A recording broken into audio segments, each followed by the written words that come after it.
Mr. Baker, Congress was just recently briefed about Salt Typhoon and very concerning issues related to just how far that the CCP has kind of penetrated into the U.S. cellular networks.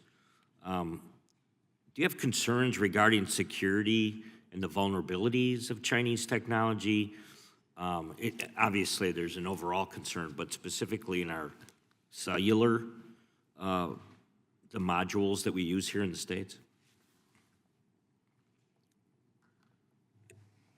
Yes, there's an overall security concern, not just in cellular, but also there's a hybrid coming along which merges cellular with satellite. And the two together, there is a security concern about the information that you can actually take. Appreciate I said that these modules can talk to each other, which means you can bypass a base station. If you park your security software in the base station, you're probably not going to know that the machines are being corrupted. What could we do to protect the companies that we've all become very familiar with, the big cellular phone corporations? Yeah, I think the corporations are capable of protecting themselves. Okay. Especially I came from Qualcomm, was where I spent many, many years, and we're perfectly capable of taking care of that, given the opportunity to do so. Very good. Dr. Coben, this is more of a general question, and I know we've already had kind of a couple of others that dug down into this, but the SEP portfolio is owned by Chinese-owned companies like Huawei. So what are the risks associated with amassing such a portfolio of patents that also include the U.S. patents as well? Thank you, Congressman. The risk that we've seen in the application in particular in the courts in China, is to take a numbers-only approach.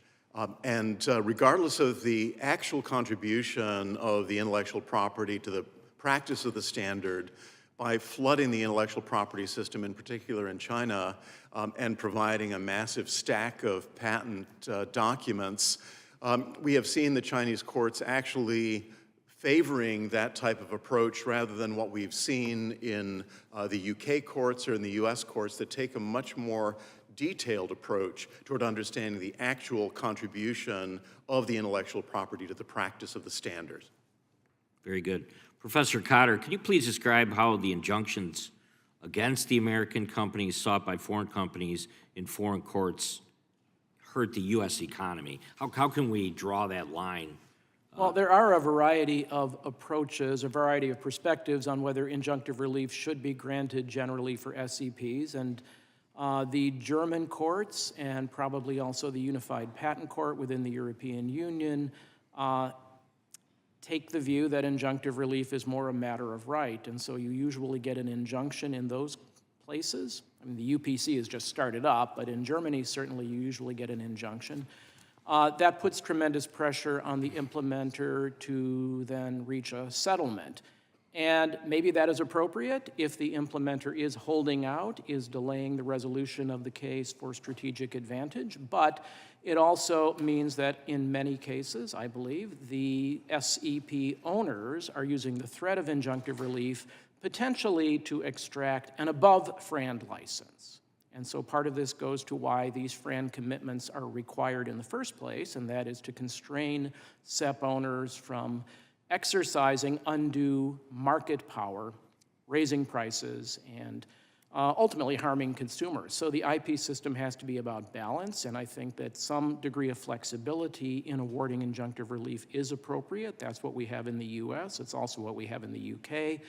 And I would encourage other countries to follow that path rather than to making injunctive relief for SEP cases mandatory. Well, I'm bringing up the UK. So, is there an articulated or a specific type of framework in the FRAND determinations? What are your thoughts on that framework, and do you believe there's a concern that it's probably going to lead to greater instances of venue shopping in the UK, right? Well, I think the UK went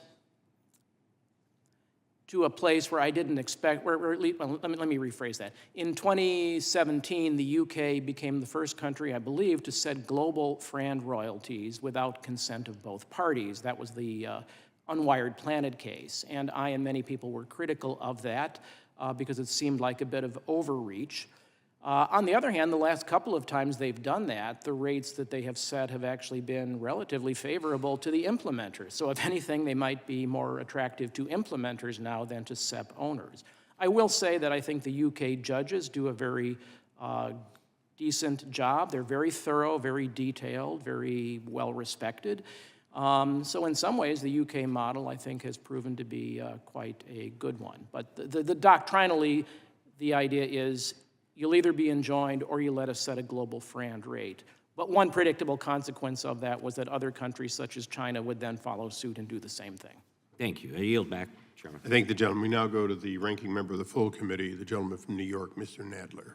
Thank you, Mr. Chairman. Dr. Copan, American companies' ability to invest in R&D ensures that our patents 10 years from now are competitive with Chinese companies.